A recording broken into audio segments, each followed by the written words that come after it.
Took a pregnancy test. Boom. Positive. What's up, y'all? You know I had to do something for the Tea Time family. I'm not a rapper, by the way. I'm gonna just try to sound cool. Allow me to reintroduce myself. My name is T. That's T to the I-A. I used to play Sega Dream back in my day. Player one, cause my settings always on play. The oldest sibling of my family. I'm ready to rumble, then proceed without fumble. All you other cats is just like the giants in trouble. Recorders speak some truth, dispel they lies. Relax, sit back and chill, cause it's tea time.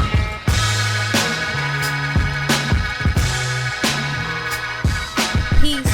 Assalamu alaikum. What's up, everybody? It's Tia Tea Time Podcast.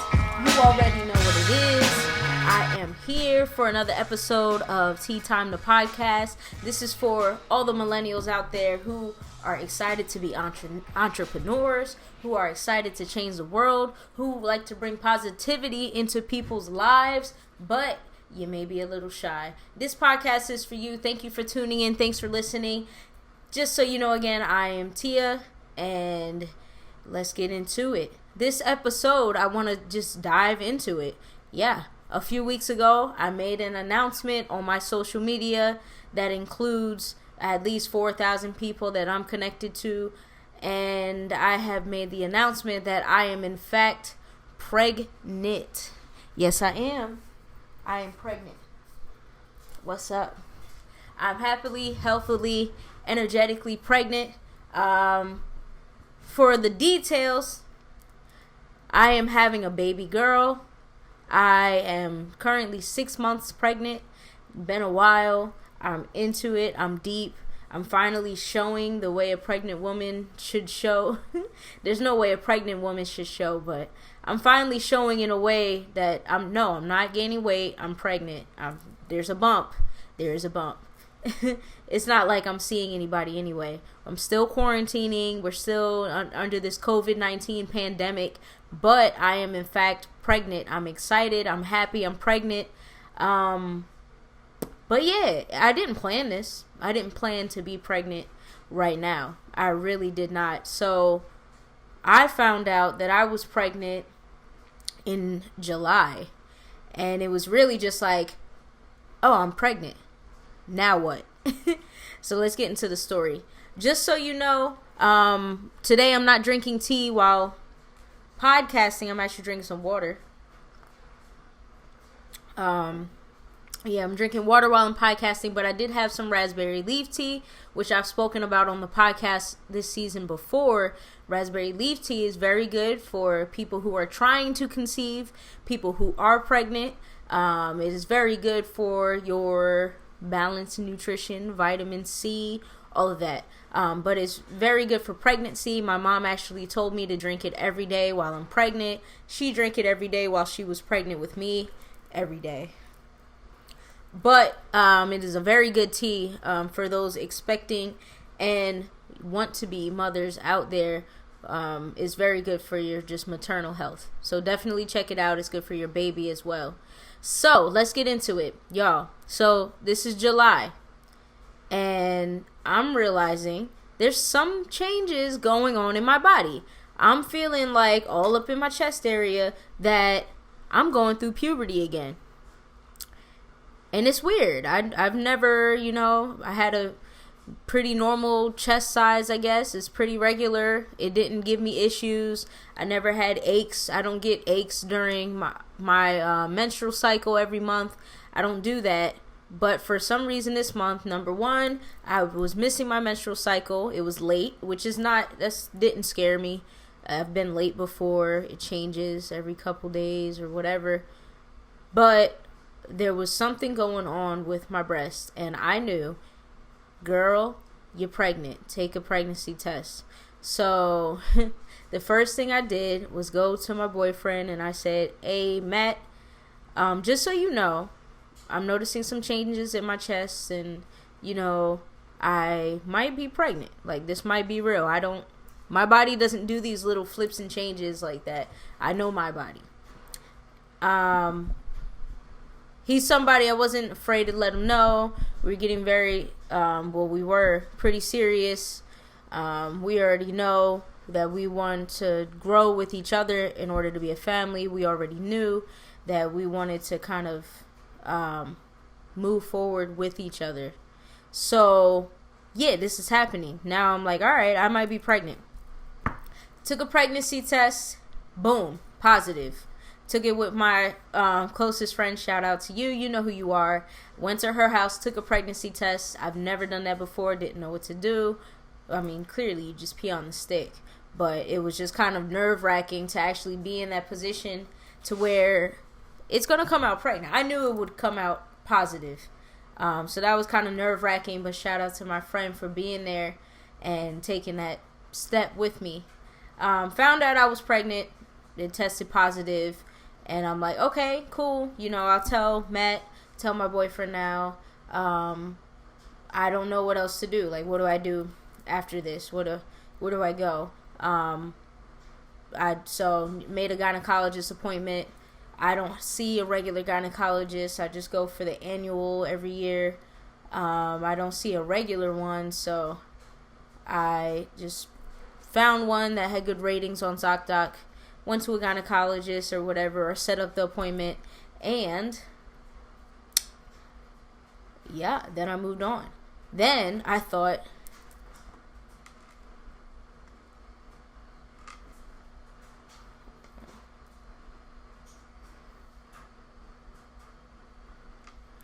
all right, I'm pregnant. Now what? Yeah, that's pretty much what it was. I took the pregnancy test and it was positive. I knew before I took the pregnancy test that there was a chance that I would be pregnant. I knew I probably was, and I wasn't surprised when I got my positive results. In my mind, once I saw the positive result, I was just like, all right, what do I need to do to buckle down? So, example of where I was at the time I found out I was pregnant.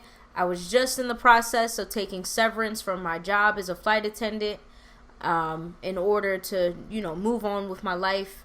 I never wanted to be a mother while I was a flight attendant because to me that's just not a stable lifestyle to bring a child into this world with. And I also did not want to have to fly while pregnant and submit my body and my baby while he or she, that's what I'm having, is developing. I never wanted to submit my baby to the radiation and the exposure that comes with flying, that comes with being in an airplane every day, that comes with eating airplane food, that comes with having to microwave all of your food every day. I didn't want to expose the baby to that. So it was a blessing for me to be able to be taking severance while finding out that I actually, in fact, was pregnant. So that was going on.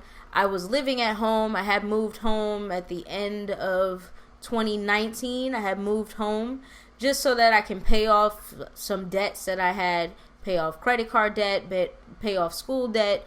I can pay some of those down, save money. And it was like, I as a flight attendant, I was flying around everywhere. I was either working all the time so that I can make the money in order to pay off the debt. And I was, when I wasn't working, I was traveling frequently all the time for long periods of times, like weeks. Even if I was off for a weekend, I would go somewhere for a weekend. So I was never home. So I was like, cool, I might as well stop paying rent and just move back in with my mom, move back in with my parents, and save money on rent while paying off this debt so I can meet my 2020 financial goals that I had created, which I did. So thank God for that. Thank Allah. But now I have the baby on the way. I'm pregnant. So I was like, okay, I'm living at home. I can't live at home and be pregnant. That is not going to fly with my parents. That is not going to fly with me. That's not going to fly for my autonomy. That's not going to fly with me and Matt. So my first step, the first step I decided to take as a now expecting mother, somebody who knew that she was pregnant, the first step that I had to take was actually looking for a place to live. So I had to start looking and searching for a place to live. I was planning on moving out of my mom's house anyway in December. Like, that was my long-term my long-term date to move out of my mom's house. I thought I would be out by then, but I actually was out a little earlier, of course. Excuse me. I was out a little earlier and moved out by October since I found out that I was pregnant. So I definitely, one thing my mom taught me growing up was that if I were to ever get pregnant, there cannot be two mothers in the house.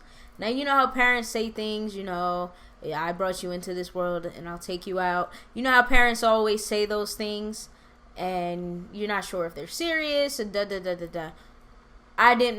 we weren't going to have that fight. Me and my mother, when I told her that I was pregnant, I wanted to be able to first tell her that I have an apartment, looking for an apartment, and everything's taken care of. I'm not going to be living here for more than a month.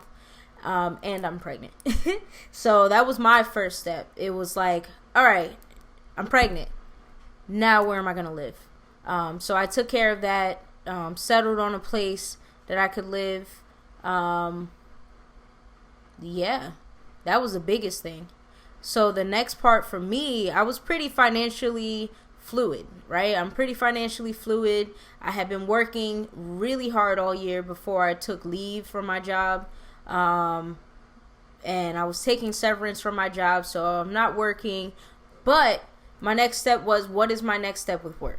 I know I did not want to go back to being employee of somebody, but I knew I finally wanted to dive into my own personal business, my own type of work, and I needed to find a field and a career that fit me. So I started doing some research, and then just in my life, I was at the moment I was involved in life coaching, and I went into what life coaching is. Like, I really love my life coach, and I really valued the work that she did for me, and I felt like I kind of did that work with people in my life just as a friend. Like, I'm the friend that everybody comes to for advice. I'm the friend that everybody wants to bounce ideas off of. I'm the friend that everyone thinks, like, she's here for me to vent. She's here when I need help. She's here when I'm stuck. She'll give me some, good help in order to get over that speed bump that's in my way. And yeah, that's me. So I started looking up life coaching because I had a life coach, and I was reading the descriptions of it, and it's literally it coincides with what I believe my life's purpose is. So I was like, cool, bet. Life coaching. How do you get into this? How do you start a business? What kind of credentials do I need? What do I need to do? Life coaching field right now is a very fluid field. It has a board, the ICF, credentialing foundation for life coaching, but you do not have to be credentialed to call yourself a life coach nor to start a business. I think the rules might switch up depending on what state you live in, etc. So for me, I like school. I've been missing school, but I do not want to pay a $30,000 tuition for a degree that's not going to get me anything. So I decided to look up life coaching accreditation programs so that I could actually become an accredited life coach and be able to create my own business at the end of it. And I'll get the business coaching and everything needed through and in the program that I sign up for in order to become a life coach and to start my business. So I currently am in a life coaching program. So that was kind of step 2. Number 1, after I found out I was pregnant, I was like, where the heck am I going to live? Because I can't live in my mom's house with a baby. So I moved out of my mom's house. And then number 2, I solidified my career. I joined a program in order to start life coach credentialing so that I can start my own business. And thank Allah, everything just like lined up, came into place. It was like, boom, you got it, girl. It's okay. And I can work from home as a life coach. Life coaching is mostly over the phone or over Zoom now that we have the Zoom technology, and that's pretty big. So I can do that at home. I can be a stay-at-home mom, take care of my newborn, and rack up this business of life coaching.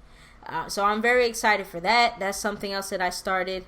The third thing, of course, was just coming to terms with the fact that I am pregnant. I really had to come to terms with the fact that I'm pregnant. As you all may know, I grew up Muslim. I'm still Muslim, Nation of Islam. And one thing for sure, just like Christianity, we're not supposed to have sex before marriage. We are not supposed to date in the Nation of Islam. We're not supposed to date. We do a process that is called, why is my mind going blank? We do not date, we court. We do have a process that's called courting, and we do that within the mosque so that it helps us to not fall into the trap of, having sex before marriage, the trap of just being with somebody for lust, being with somebody because they're cute or they have money. But with the process of courting, you kind of get like chaperones, or you get guidance, people who are married, people who are older. You get guidance from these people in order to properly choose a mate. And when you choose somebody to court, you meet publicly with that person, and the minister or pastor of a churches do this as well. They know that you two are courting, and they can chaperone, they can check in with you and help that process to grow so that you two can figure out if you want to get married or not. So it's a structured dating. I wouldn't even say dating, because dating is kind of just playful. People don't necessarily have the end goal of it. So courting, the huge difference about it is that the purpose of it is for marriage. The purpose of it, the two coming together know that they want to figure out, do they want to marry this person or not, when it's done properly. And it's a family community involvement, not in the mates choosing each other, but you're coming together in the mindset that we're marrying two families, we're marrying two cultures, perhaps we're marrying two different people to become one. So it's a less selfish process, and it's the idea of a chaperone in there as well. So I wasn't courting. No, I was dating. So I started talking to a man who I've known for years. We reconnected and we started talking, and we got closer, dating, all of that. So I was not courting, I was dating, clearly having sex before marriage. And like the third thing, not third meaning in ranking, the first thing that came to my mind was, wow, I'm pregnant out of wedlock. That's something that I never thought I would be involved in. That's something that I never planned for or wanted. But of course, I was involved in the activity for that to happen. So for me, the way that I handle life is that I'm living life. I'm deciding to do everything that I do, and everything that I do comes with a consequence, whether I like it or do not. So, of course, this consequence of getting pregnant and having a baby girl on the way, it's a beautiful consequence. It's a beautiful thing. I may not have planned my daughter, but my daughter is not a mistake. And coming to terms with the fact that I am a Muslim woman, Nation of Islam, which is a strict upbringing, who is now having a child out of wedlock, I can just say that I had to take that up with Allah. I had to take that up with God. I couldn't walk around shameful or guilty about it because I have a child on the way. If I'm shameful or guilty about something that I've done while I'm growing my child, what kind of spirit am I putting into my child? That doesn't mean that I think I'm right in the actions that I committed.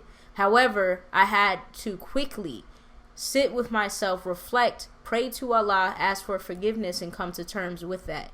And then share that with my partner, share that with my boyfriend, so that he can understand from his perspective, because he is Christian, from his perspective, where I'm coming from, how I feel, so that he knows that it's just out there. Both of our emotions are out there. Both of us know what kind of page that we're on. So both of us took it, being pregnant together, both of us took that as a blessing. Both of us were excited, and it was a blessing just to know that I could go to him with this, and we could work together to become a family quicker than what we've planned to do. Like I said, I always had the plan for marriage. I am not somebody who just dates just to, play around or this will be fun for the moment. I started with him. I told him, hey, look, I want to be married. Are you somebody who wants to be married in life? If not, kudos to you. If so, we can grow together, we can talk, and we can get to know each other to see if we can work out. So we had been in a place where we were working out. We were great. So I knew that when I went to my partner, when I went to my boyfriend, that he was going to be right there with me. And that's exactly what he did. And that's such a blessing.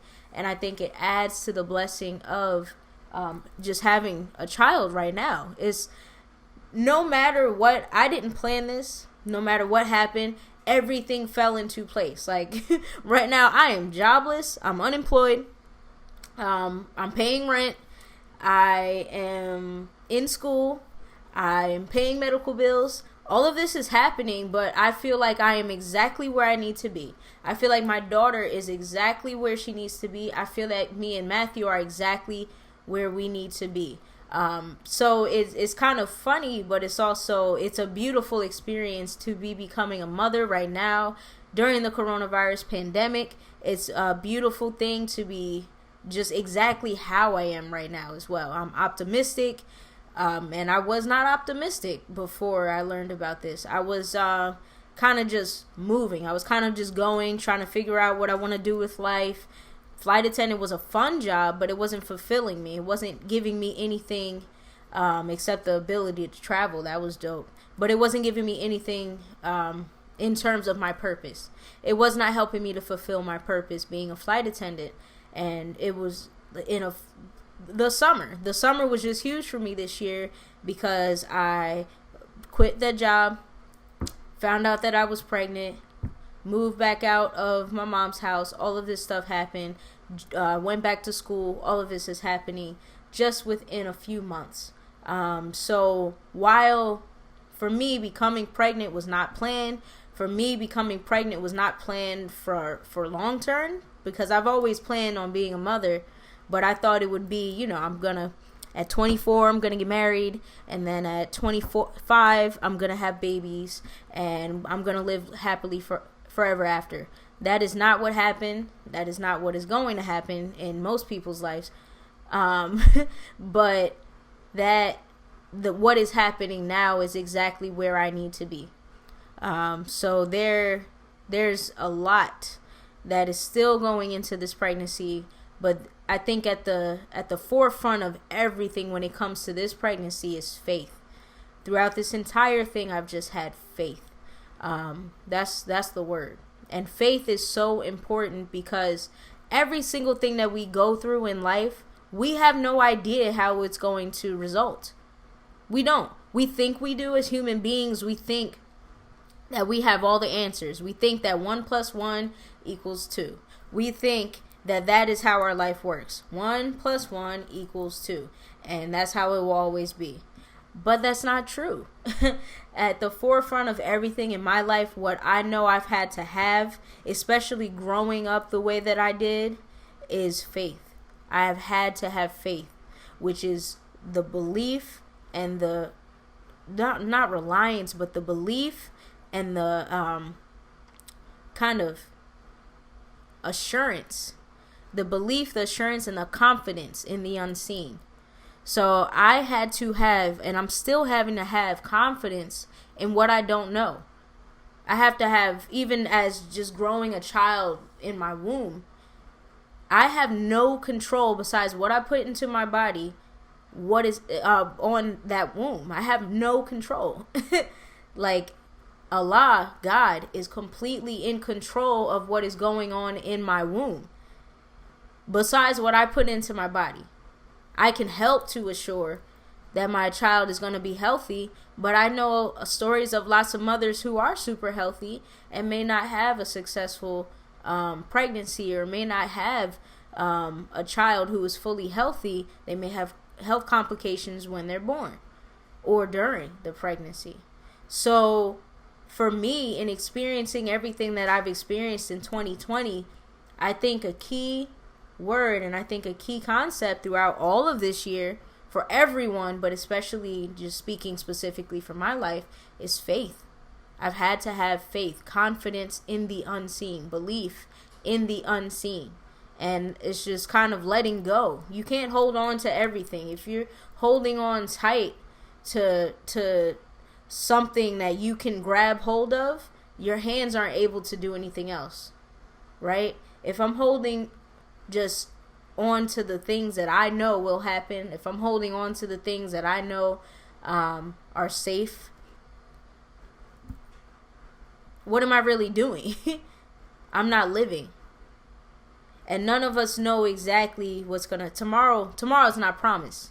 None of us know exactly what our fate is. None of us know exactly what is gonna happen. So when we get news that is unexpected, when we get ideas that are unlike us, when we get just something that throws us off of the path that we are setting and we set out for, that's not a bad thing. That is the next development in your life, and that's growth. And the wonderful thing about growth is that it hurts.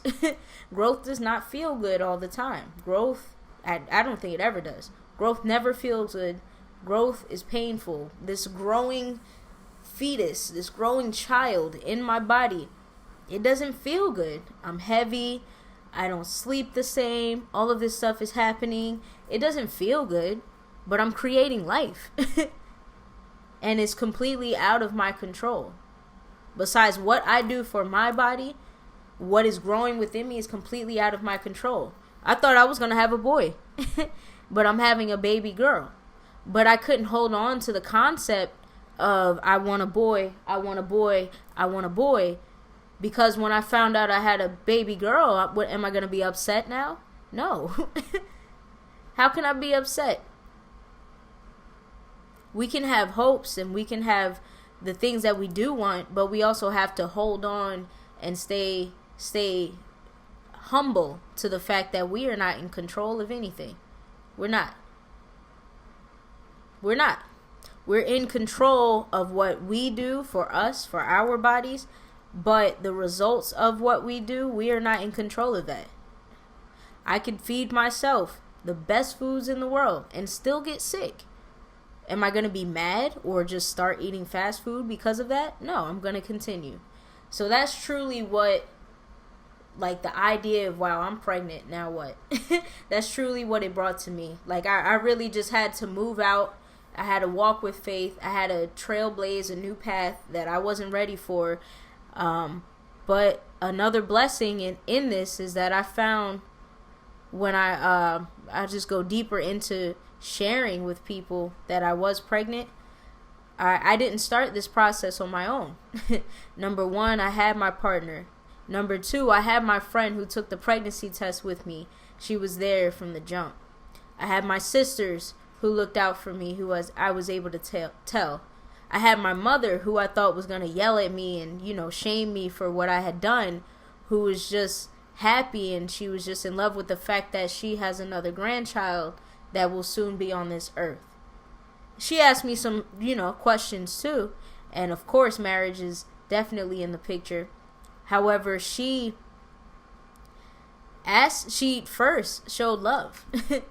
So in me creating in me taking this process of becoming pregnant and having to deal with it and having to become a mother, without the plan of becoming a mother, right now, I had to rely on other people, and that was definitely a growing moment for me, because I'm the type of person, as a shy, introverted young woman who I've suffered from betrayal in my past. We'll get into that in another episode. But as a young woman, the way that I am, I always just relied on myself. I didn't care about what other people were saying. Other people would tell me they have my back, they'll help me do this and that. I didn't trust that. I've never trusted that with anyone. But in this process, I'm kind of just realizing that I've had to open up. I've had to rely on people, and I've had to share with people parts of me that maybe I wouldn't have been so open to share prior to becoming pregnant, prior to becoming an expectant mother. So it's very, very exciting. This process that I'm going through now is very exciting. Becoming a mother right now, I'm so excited for my baby girl. Her name is Journey Lay, who is on the way. Her name means rising sun and flower of hope. So I'm very excited for my baby girl, for her to be here. I'm very blessed. I'm very thankful and grateful to Allah for my family who's been surrounding me, for my family who's been giving me advice, who's been helping me, for my friends who helped me with the registry, for my friend who helped me start this process, and everyone who's been reaching out just to share some love. I'm very excited. I'm very thankful. Shout out to you all, and especially just shout out to Allah God, because I'm very grateful for the fact that I've had such a smooth, healthy, nice pregnancy, despite having to deal with, going to the doctor. I was able to find a midwife. I'm, expecting to have a home birth. I am very excited. I'm very grateful, and I'm feeling great about life. So thank you all for tuning in. I think some other topics I'm going to get into in the next few episodes are deciding on a home birth. I'm going to get into a unexpected result at a doctor visit, and I'm going to get into deepening the relationship with my partner. Those are some topics I think I'm going to get into next. Make sure you stay tuned for the next few episodes of Tea Time Podcast. I'm going to try to be more consistent in getting these episodes out to you every week.